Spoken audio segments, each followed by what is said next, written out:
So, all right. So we've covered now the first 7 tones.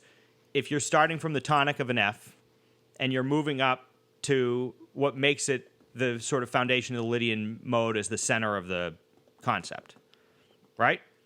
Yeah. That We've started with, now we've gone up in fifths. We've started on F. We've gone up in fifths all the way. Now we get Lydian.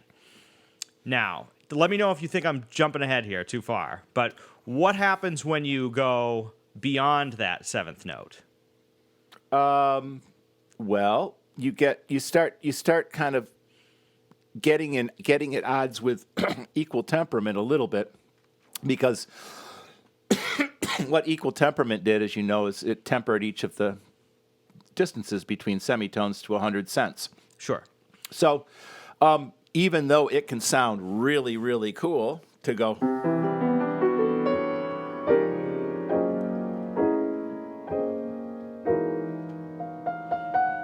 that sounds great. Sure. But if you were to play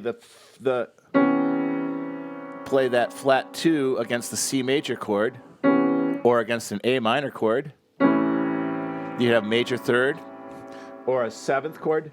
You have a 7th chord with a major 7th. So you have to look historically. I'll tell you what I understood George Russell to do. He was not looking to be an academic theorist by any means. He was just trying to find answers to questions that he couldn't find in traditional Western music theory. Sure. But he knew that the 5 main types of chords were major, minor, and 7th, which Lydian all gives you on 1, 6, and 2, respectively, and then augmented and diminished. So if you just take that next 5th, which would be the flat 2, and say, okay, let's wait on that one, but let's go up to the next one, well, then you do get the augmented.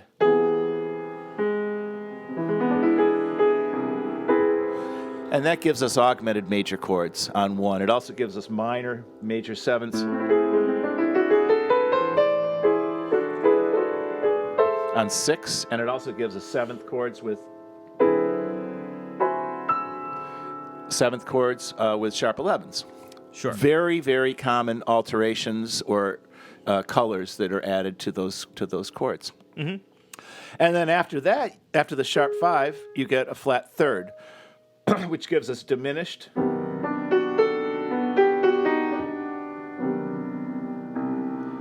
and diminished. We know there's only really 3 diminished chords on the piano, but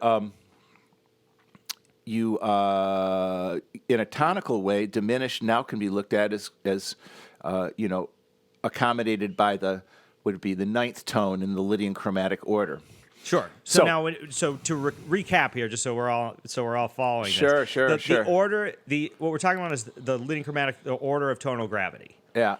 So if we start at F as the tonic, because we're having fun here, and it's all white keys, and you can look at it on the piano. We've got F. Next up as a 5th is C, then G, D, A, E, B, and that gives you the Lydian mode. Now we're going to skip the flat 9 because that doesn't fall in line with the F as being the tonic and within an equal tempered system. So we're skipping a 5th and now going up to C sharp, which is going to create the Lydian augmented parent scale. Mm-hmm. Yeah. So then that gives us, where the Lydian mode would give us all of the modes that we would conventionally call the major modes. Mm-hmm. Now the Lydian augmented, still based fundamentally on the Lydian scale, is going to give us all of the modes of what we would call melodic minor, which we use all the time. Yeah, sure. Yep. So so again, you're still using all the same modes that you would. I mean, you're thinking about it as all the same modes in melodic minor, but now instead of thinking of the root or the parent scale, let's say, as being the melodic minor scale, now you're thinking of it as being the Lydian augmented scale, which is Lydian with the sharp 5 on it. Yeah. And you can do the same thing if you go up another 5th. Now instead of the C sharp, now you've got an A flat. You've got the flat 3rd on there, and that gives you another whole series of modes. Yes. And you can do the same thing with the whole collection of the 12 notes. Yeah, but we don't need to necessarily keep going, especially for this discussion. Maybe at a later time. But to have the concept in the back of one's mind is because I think one of the things that I find particularly useful about it is oftentimes when let's say as an improviser, the world that I live in is kind of an inside-outside world where I want to be able to play free music, and I also want to be able to play, standards or whatever. And to me, a lot of this stuff really bridges the gap. Instead of just saying, oh, you're playing either inside or outside, now it gives you this whole spectrum of possibilities from in to out.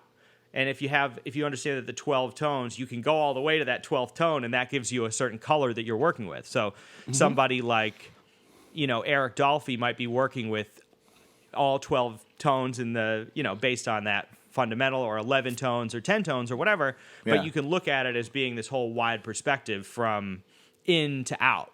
Yes. And that's something that it occurs to me that in conventional theory, it's often you have an understanding that, okay, this is an out note, this is a dissonant note, we're using different keys, we're playing keys over keys or whatever, but you don't have such a sort of fluid connection between those two worlds as you might, thinking of it from this perspective. Yeah, I think everybody intuitively knows that you could do anything. We're free to play any notes they want. But the idea that actually there is a logical organization between all tonal resources of equal temperament, that's what the ideas of the Lydian chromatic concept, seek to explain.